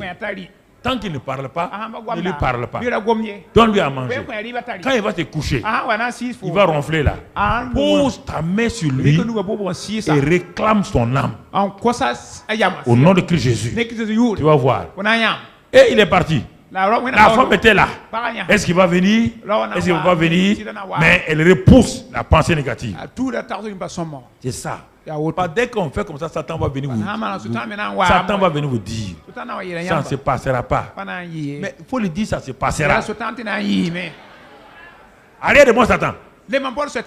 Arrière de moi, Satan. Arrière de moi. Comme cette femme-là qui attendait un miracle. Et l'homme de Dieu avait dit ce jour-là que les offrandes sacrificielles. Offrandes sacrificielles. Et la femme n'avait que $10. C'était son dernier billet. Elle n'a pas payé les 100 pour aller dans sa ville. Mais elle dit, elle sentait qu'elle doit donner. Quand elle s'est levée, le diable a dit, attention, assois-toi, hein, $10. Tu n'as pas payé. Tu n'as rien payé. Rien. Et qu'est-ce que la femme a fait? Elle a regardé. Dit Satan. Elle a couru. Allez jeter ces $10 dans le panier. Et puis elle s'est retournée. C'est ce jour-là que le Saint-Esprit agit. Son enfant qui avait plus de 20 problèmes d'anomalie à sa naissance. Sans bras, rien. Sans pied. C'est ce jour-là que l'homme de Dieu a eu la vision. Dès qu'il a pris l'enfant dans sa main, les pieds, les jambes, tout a poussé. Ça c'est A.A. Allen. A.A. Allen. Tu comprends? La femme là dans la journée, Satan, arrière de moi. Ton mari ne viendra pas. Arrière de moi. Les enfants disent, maman, tu parles à qui? Tu parles à Satan. Arrière de moi. Elle va à la cuisine. Elle tourne. Satan dit, il ne viendra pas. Arrière de moi. Elle va ici. Elle prépare le lit. J'ai dit, tu connais ton mari. Il est dur. C'est ça qu'il a dit à Smith Wigglesworth. Il dit, moi mon mari là, il a un caractère. Quand il dit non, c'est non. Je connais mon mari, il y a 24 ans, on est ensemble. L'homme de Dieu a dit, je ne connais pas ton mari, je connais mon Jésus. Je connais mon Jésus. Toi tu connais ton mari, moi je connais mon Jésus. Et comme mon Jésus là, quand on s'accorde, c'est ça. Le problème, vous n'êtes pas persévérant. Quand ça ne marche pas une seule fois, vous découragez. Toute la journée. Arrête de moi ça. Arrête de moi ça. C'est le même Ismaël, il dit que Satan est comme un chien.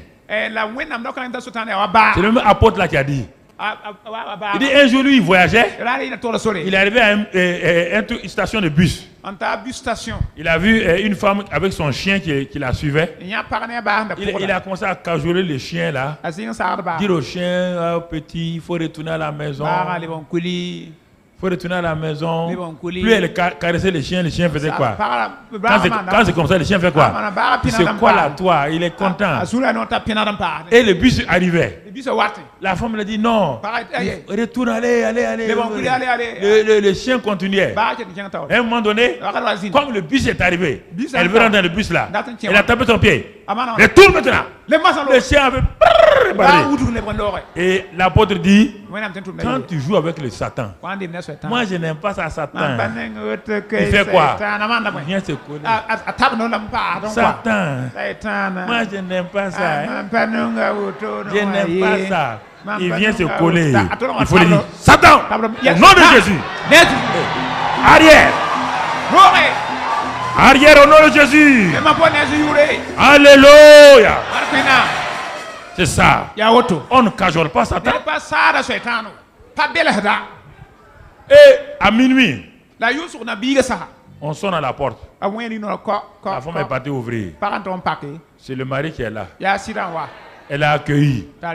Lui a donné à manger. Il ronfle. Comment il ronfle?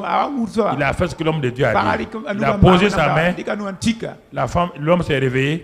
Il s'est mis à genoux. Il a dit à sa femme, je veux maintenant recevoir Christ même. Et il a été rempli cette nuit du Saint-Esprit. Lui aussi, il a commencé à parler en langue. C'est ça la prière d'accord. C'est ça le partenaire spirituel de prière.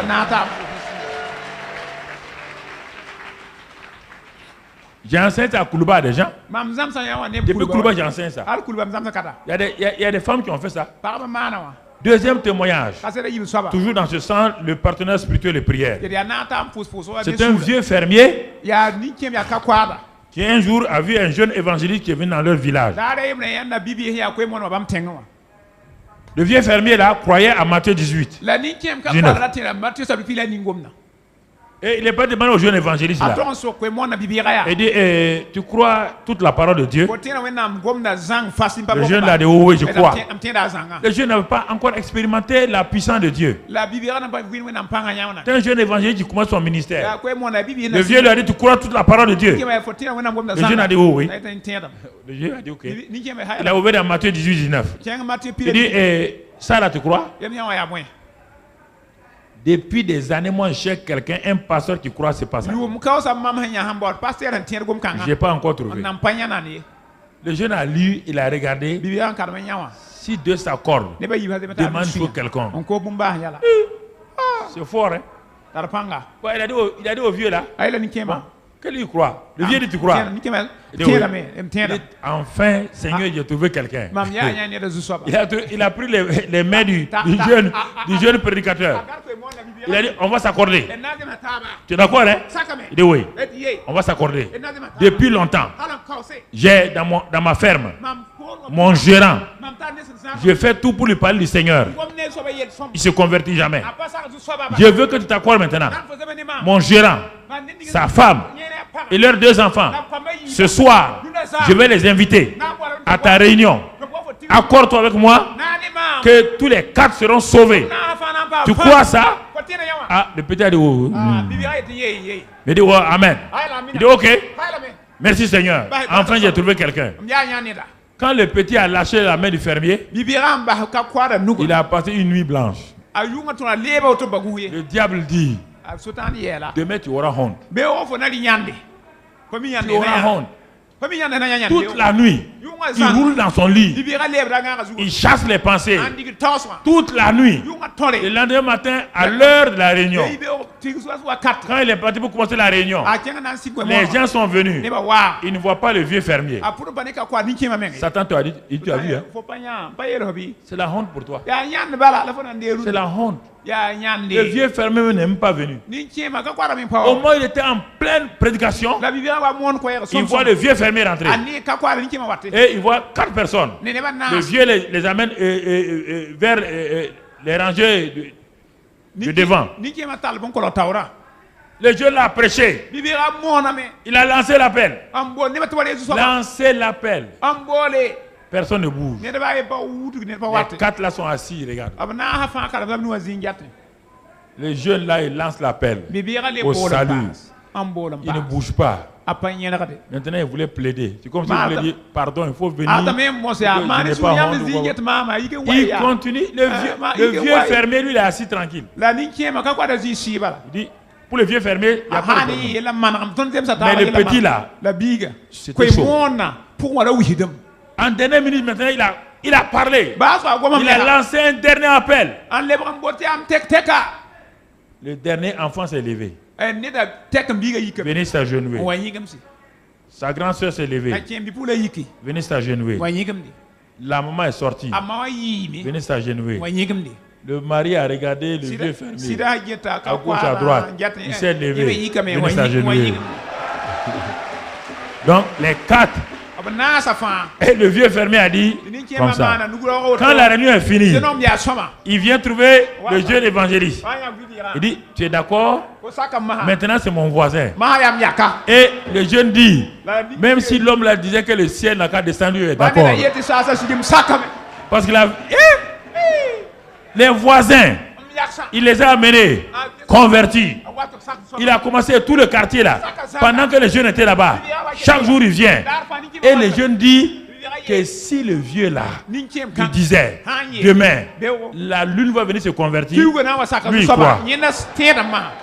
La prière, le partenariat spirituel de prière, c'est de trouver quelqu'un qui croit ce que vous croyez, qui accepte de s'accorder avec vous et de demander la chose. Ce sont les choses que nous avons appliquées. À Bobo. Et Gustave est là. On est parti à la campagne. On a demandé 100 personnes. Quels sont ceux qui ont compté les gens? Viens là. On a demandé 100. Quand j'ai fini de prêcher au stade, la première réunion, il n'y avait pas beaucoup de gens. Au stade de l'amitié, il n'y a pas beaucoup de gens. Mais on croyait que tout le monde est chrétien. Donc quand on regardait naturellement, il ne peut pas avoir 100 nouveaux convertis parmi ces gens-là. Mais on a demandé le matin, on a demandé le soir. Et nous sommes partis au stade de l'amitié en disant qu'il y aura 100 personnes. Le diable m'a dit, tous ces gens-là sont chrétiens. Regarde leur visage. Quand on chante, tout le monde tape les mains, tout le monde. Mais il n'y a pas un visage non chrétien. Est-ce qu'il y a un visage chrétien et un visage non chrétien? Mais le diable m'a fait croire que, regarde le visage là, ce n'est pas le visage non chrétien. Quand on a lancé l'appel, ils sont venus devant. Quels sont les gens qui ont compté? C'est le pasteur Gilbert, moi et puis le pasteur Youssouf. Nous avons compté les 100. J'ai dit de venir. J'ai dit à tout le monde, attendez. J'ai dit, ceux qui sont là, faut pas hésiter. J'ai dit à 3 personnes. Le pasteur Youssouf qui est là-bas, lui, le pasteur Gilbert. Devant tout le monde, comptez. Ils ont compté, il y avait les 100 personnes. Écoutez, c'est comme ça que moi aussi j'ai appris il y a 30 ans en arrière. Ce que je vous enseigne là, c'est ce que j'ai appris. Et quand j'ai enseigné ça, écoutez, quand j'ai enseigné ça pour les baptêmes, quand il y a baptême, j'ai enseigné ça, viens donner un témoignage, viens. Chaque fois que vous appelez, ouais, Nassa est là, non? Nassa est là. Nassa est là? Ok, très bien. Dis pour les baptêmes.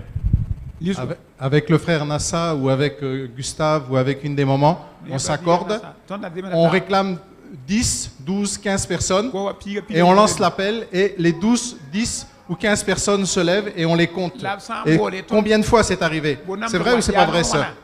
Gustave, c'est vrai ou c'est faux? Nassa, c'est vrai ou c'est faux?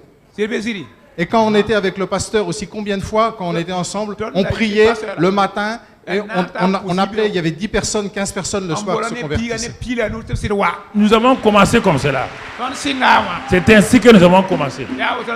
Ce que je vous enseigne là, si je ne l'ai pas expérimenté, je ne l'enseigne pas. Je n'enseigne pas. Comprenez? On s'accordait sur beaucoup de choses. S'accordait sur les femmes qui devaient... on dit, bon, tu veux quoi? Un garçon? Tu veux un garçon? On va s'accorder. On va s'accorder. Seigneur, cette soeur avait un garçon. Et c'est fini. Pendant longtemps, ceux qui étaient là, j'ai dit d'ouvrir un carnet. Vous vous rappelez? Ouvrez un carnet. Dans la colonne de gauche, les sujets de prière. Dans la colonne de droite, les exaucements. Et c'est ainsi qu'on a appris à prier au début. Donc, quand les gens ont commencé à voir sujet, exaucement, sujet, exaucement, la foi des gens a commencé à monter. Mon frère, ma soeur, c'est important que tu comprennes. Deux jeunes frères travaillent ensemble. Ils étaient dans la pauvreté. Pauvreté. Mécaniciens. Ils ont entendu ce message-là. Mais le grand frère donnait 500 francs à son petit frère. Et le petit frère voulait se marier. Il voulait se marier. Mais est-ce qu'on peut se marier avec 500 francs? Alors, ayant entendu ce message-là, il a cherché un jeune frère. Viens, on va prier. Il faut que Dieu me donne un travail bien rémunéré avec lequel je pourrais acheter de beaux habits et me marier. Donc, ils ont prié. Il avait déposé sa candidature dans un travail là. Et on lui avait dit qu'il y avait 2000 candidats avant lui. 2000 personnes inscrites avant lui. 2000. Mais le jour qu'ils ont fait la prière là, quand ils se sont accordés sur ce travail, pas un autre travail, hein, sur ce travail là, bien qu'il y avait 2000 personnes, le lendemain, on l'appelle, on dit, il a sauté les 2000 là et c'est lui qui a eu le travail. Alors là, le PSP, un couple avait un terrain qu'il voulait vendre. Ils ont tout fait pour vendre le terrain. Le terrain n'a pas été vendu. Écoutez, ce sont des pratiques que je vous donne. Ils voulaient vendre le terrain, personne ne voulait le terrain. Parce que c'était des temps difficiles, personne ne voulait le terrain. Le terrain est resté 2 ans sans être vendu. Quand le message que je vous donne aujourd'hui, ils ont entendu ça. Et l'appel a été lancé. Chacun ouvre sa Bible dans Matthieu 18, 19 et dans Marc 11, 23. L'homme était assis là, la femme par là. Les deux ont dit d'ouvrir la Bible. Ils ont ouvert leur Bible. Ce que vous voulez demander là, ouvrez votre bouche maintenant. Si quelqu'un dit à cette montagne là, et les deux ont fait la même proclamation. Quand ils sont sortis, ils sont entrés dans la voiture. L'homme a demandé à sa femme, quand le pasteur a dit de faire les qu'est-ce que tu as dit? Il dit non, c'est pour le terrain là. Il dit alléluia, c'est ça que moi j'ai demandé. Donc le terrain là va se vendre. Le lendemain, ils ont demandé à l'agence immobilière qui vend les terrains là. Le gars a dit non, vraiment on ne peut pas vendre le terrain parce que c'est difficile, et puis les gens demandent des prix bas et tout. Mais il y a quelqu'un qui avait demandé il y a 2 ans et qui était intéressé par le terrain, allez-y le voir. L'homme a dit à sa femme, je m'en vais vendre le terrain là. Il est parti, il a trouvé le monsieur. Il a dit, mon terrain là qui est à côté de vous, est-ce que ça vous intéresse? Le monsieur dit, ça m'intéresse toujours. Et le propriétaire a donné son prix. Le monsieur a dit, aucun problème. Il a payé le terrain cash. Écoutez, ce que je vous dis c'est ce matin là. C'est ça. Trouver un partenaire de prière. Même si vous êtes marié, vous et votre femme, vous pouvez être des partenaires dans les affaires familiales. Mais vous pouvez aussi trouver une chrétienne ou un chrétien pour d'autres sujets. Ça soit au téléphone ou ça soit vis-à-vis. Je ne sais pas, mais trouvez un partenaire. Un partenaire et vous dites, bon, mon frère, on va se partager des sujets. Prenons l'engagement de ne jamais dévoiler nos problèmes les uns par les autres. C'est un secret entre nous. Ce que je vais entendre de toi, je ne vais pas le dire à quelqu'un. Ce que tu vas entendre de moi, tu ne vas pas le dire à quelqu'un. Si vous entendez sur ça et vous commencez à prier, Dieu va vous aider.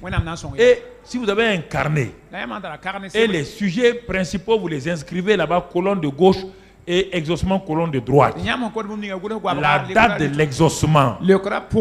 Alors vous allez voir que quand la première prière est exaucée, deuxième, votre foi va monter. Mais vous priez au hasard, Dieu prie, et tu oublies ce que tu as demandé. Mais quand la solution vient, l'exaucement vient, tu es au courant? C'est pourquoi Abakou dit quoi? Il dit la prophétie là, écrit là, sur une table, lis-la couramment, attends-la, elle s'accomplira. C'est ça. Il faut que tu aies un carnet secret. Toi et ton partenaire, accordez-vous sur ça. Si vous voulez des sujets de l'église, vous avez vu des choses qui ne vont pas à l'église, il ne faut pas critiquer. Dites, viens mon frère, on va prier ensemble. C'est comme ça que les gens ont transformé leur pasteur, ont transformé les groupes musicaux, ont transformé les chorales. C'est ainsi que les gens ont transformé des hommes de Dieu. Parce qu'ils se sont mis d'accord pour prier. Critiquer, ça ne vous donne rien. Parler mal, ça ne vous donne rien. Mais vous accordez. Faites du bien aux autres. Ça vous fera du bien. On n'a pas dit cette prière-là va prendre 1 heure, 2 heures. Non. C'est de vous accorder. En 30 minutes, prenez la parole. Regardez la parole. Jusqu'à ce que vous soyez convaincus. Et maintenant, dites, c'est le mari là. Il ne veut pas se convertir. Ma soeur, ne te décourage pas. On va prendre des croix au Seigneur Jésus-Christ. Tu seras sauvé, toi et ta famille. Toi, tu es sauvé. Ton mari n'est pas sauvé. Appuyons-nous sur ce passage-là. Acte 16. Appuyons-nous sur ça. Et maintenant, proclamons. Proclamons. Accordons-nous. Et demandons. Certains parfois on dit, mais certains on dit 15 jours. D'autres on dit 3 mois. Mais ça s'est passé. Le seul domaine, ça ne peut pas se passer automatiquement, c'est le domaine de la prière. Tu ne veux pas t'accorder avec quelqu'un pour que dans cette semaine-là, tu sois marié. C'est pas impossible, c'est difficile. Il faut 30 jours de quoi? Même si vous voulez, il faut aller à la mairie 30 jours, non? Voilà. Il n'y a pas de mariage miracle comme ça. Ce qu'il faut, c'est le fiancé miracle. Ouais. Fiancé miracle, c'est possible. Seigneur, tu vois ma soeur, maintenant là, Dieu a un mari pour moi. Dieu a un mari, un très bon mari. Pas n'importe qui. Hein. Viens, on va s'accorder. Viens, on va s'accorder. Prions. Crions à Dieu. Proclamons. Et restons sur ça. Et c'est fini. Maintenant, quand Dieu va te donner un mari là, vous allez vous marier au... Il y a plein de sujets, les affaires. Vous voulez commencer une affaire. Mettez-vous d'accord avec quelqu'un, votre partenaire. Mettez-vous d'accord avec un partenaire. Mettez ça sur un papier, écrivez. Vous voulez soumissionner à un marché. Mettez-vous d'accord avec quelqu'un. Et soumettez ce marché-là et écrivez ça quelque part. Et continuez à arroser ça par l'adoration et l'action de grâce. Quel est le domaine de votre vie? Quelqu'un vous doit de l'argent, il ne paye pas. Mettez-vous d'accord. Donnez son nom à Dieu. Le type là me doit l'argent. Il ne veut pas payer, Seigneur. Nous nous accordons pour que de toute manière, Seigneur, tu as dit que chacun doit payer sa dette. Alors, mets sur lui tout ce que tu dois mettre pour qu'il rembourse l'argent là au nom de Christ Jésus. Dieu va mettre le feu sur la personne. Il va venir payer ton argent en plein midi. Écoutez frère, je vais m'arrêter là. C'est important pour vous. C'était notre dernier message du mois de novembre. Et que Dieu vous guide. Pratiquez cela. Lève ta main. Dis avec moi, Seigneur, merci pour cette parole. La prière de partenaire spirituel et prière. Je crois, Seigneur. Je vais pratiquer cette parole.